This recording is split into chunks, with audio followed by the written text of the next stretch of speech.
जी advance paper 2 का question है। Paper 2 का क्वेश्चन है, ये थर्मोडायनेमिक्स से रिलेटेड है और बनाना बेहद आसान है। आप जो है ऐसे क्वेश्चन को आराम से सोल्व कर सकते हैं। देखिए हम लोग कैसे इसको सोल्व करेंगे।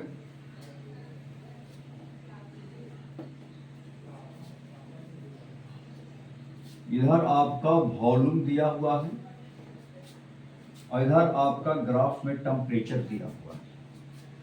कहता an monatomic ideal gas n mole is taken through the cycle WXYZ। यहाँ साइकिल दे रखा है W, आप लोग क्वेश्चन पढ़े हैं।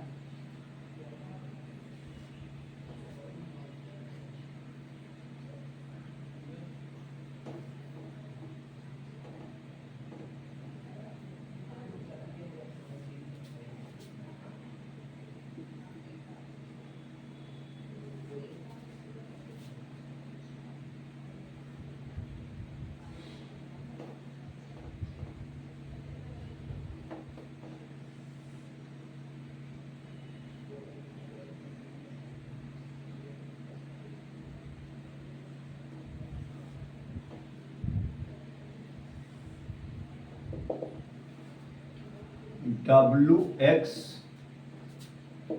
Y और यहाँ दिखाया है Z। यहाँ आपका वॉल्यूम टेम्परेचर ग्राफ है। n mole monatomic ideal gas है। n mole mono atomic gas, monatomic gas दिया हुआ है। इनसाइक्लिक प्रोसेस कहता कंजुगेट एडियाबेटिक आइसोबारिक, एडियाबेटिक है, आइसोबारिक है, adiabatic isobaric process shown in the VT diagram। कहता volume of the gas at W, volume of the gas W दे रखा है 64 सेंटीमीटर क्यूब, X दे रखा है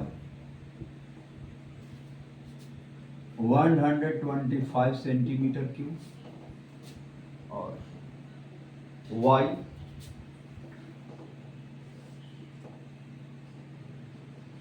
दे रखा है 250 centimetre cube respectively at absolute temperature of gas TW। इस point पर एब्सोल्यूट टेम्परेचर आपका TW है such that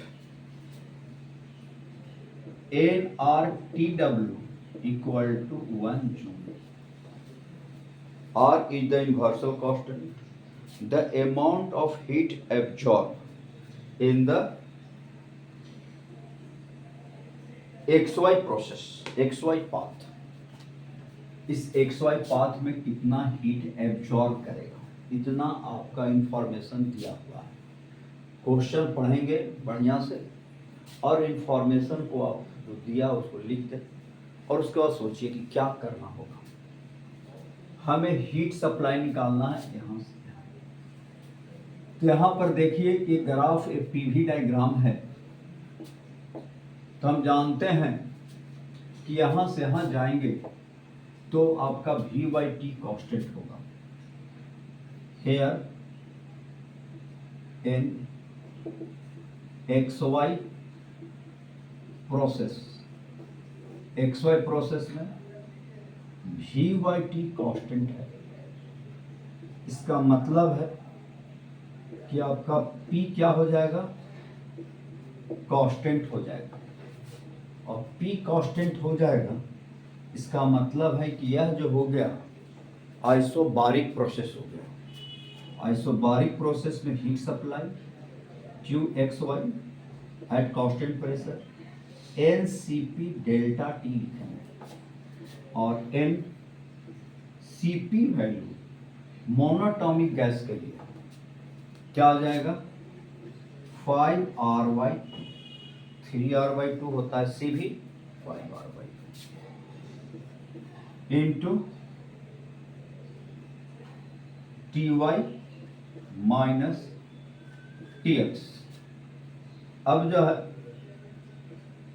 5/2 n R T into T Y minus T x.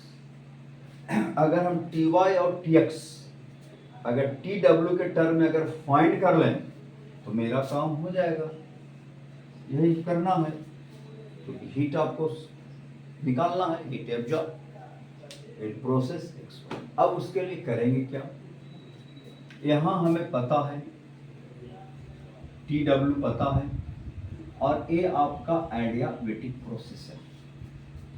तो एडियाबेटिक प्रोसेस में आपका टी एक्स निकाल लीजिए और टी एक्स निकाल लीजिएगा तो फिर आपका टी वाई कैलकुलेट हो जाएगा। तो टी एक्स कैसे फाइंड कर लेंगे, तो टी एक्स फाइंड करने के लिए आपको adiabatic process in WX process volume temperature के बीच का रिलेशन हो जाएगा। आप पढ़े पी भी पर पावर गामा कांस्टेंट, तो पी को रिप्लेस कर देंगे टी के टर्म में, तो टी भी पर power gamma minus 1 equal to आ जाएगा कांस्टेंट। अब T W into V 64 gamma minus 1 equal to T X क्या लिखेंगे 125 गामा माइनस 1। अब जो है यहां से टी एक्स निकाल लीजिए, तो टी एक्स बराबर टी डब्ल्यू इंटू क्या लिखेंगे 64/125 गामा वैल्यू आपका हो जाएगा 5/3 माइनस 1। तो टी एक्स इक्वल टू आ जाएगा टी डब्ल्यू इंटू 2/3, तो हो जाएगा 4/5 और पावर क्यू इंटू 2/3। तो ए से 3 से 3 कैंसिल हो जाएगा, तो T X equal to 16/25 T. यहाँ से हमको यहाँ का टेम्परेचर फाइंड हो गया 16/25 इंटू टी डब्ल्यू। अब जो है यहाँ से आप यहाँ का टेम्परेचर फाइंड कर सकते हैं। अब यहाँ का टेम्परेचर कैसे फाइंड कर लीजिएगा, तो उसके लिए हम लोग पढ़ चुके हैं, क्या पढ़ चुके हैं कि यहां से यहां तक का जो प्रोसेस है वह आइसोबारिक प्रोसेस है। तो हम लिखेंगे प्रेशर कांस्टेंट है, तो in X Y process V1/T1 equal to V2/T2। हमें V1 पता है, इस पॉइंट का V1 125/Tx 16/25 इंटू TW और V2 अपॉन T1। अब आप यहां से फाइंड कर सकते हैं Ty, ऊपर चला जाएगा 25/16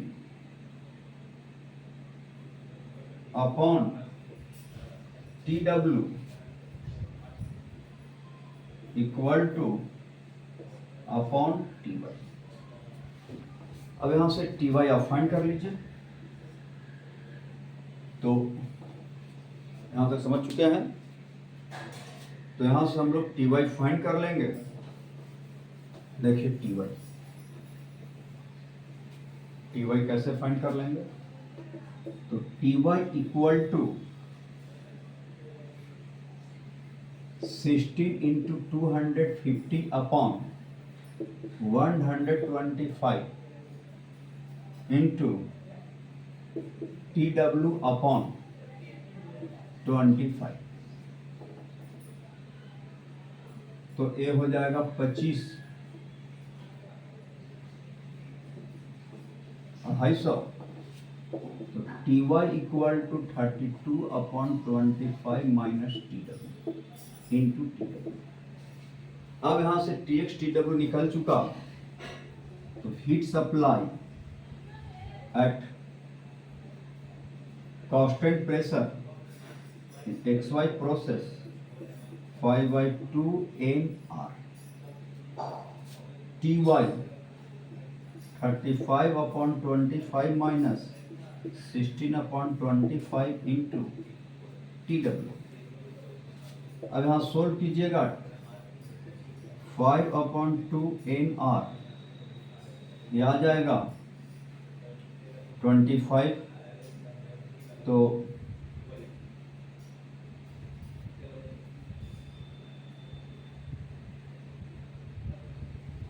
तो 16 तो 35 में से 16 जाएगा तो ये आ जाएगा 15 और आ जाएगा 19 upon 25 into T W.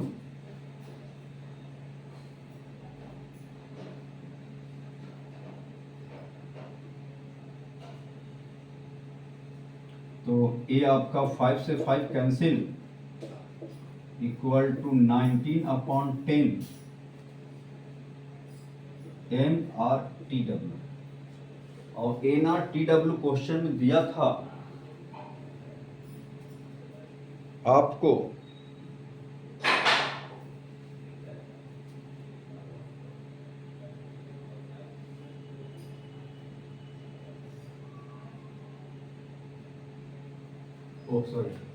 Sorry यहाँ 32 हो गई। This is the 32।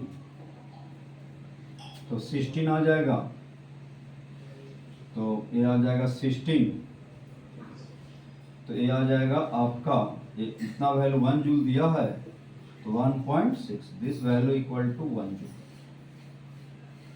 गुना 1 1.6। ये आपका आ जाएगा इतना जूल 1.6। ये आपका आंसर हो जाएगा। तो इस तरह से आप थर्मोडायनेमिक्स का एक आसान सा क्वेश्चन सोल्व कर सकते हैं डेल्टा टी का। ऐसे क्वेश्चन में क्या फाइंड करना है वो आप सोच लीजिए।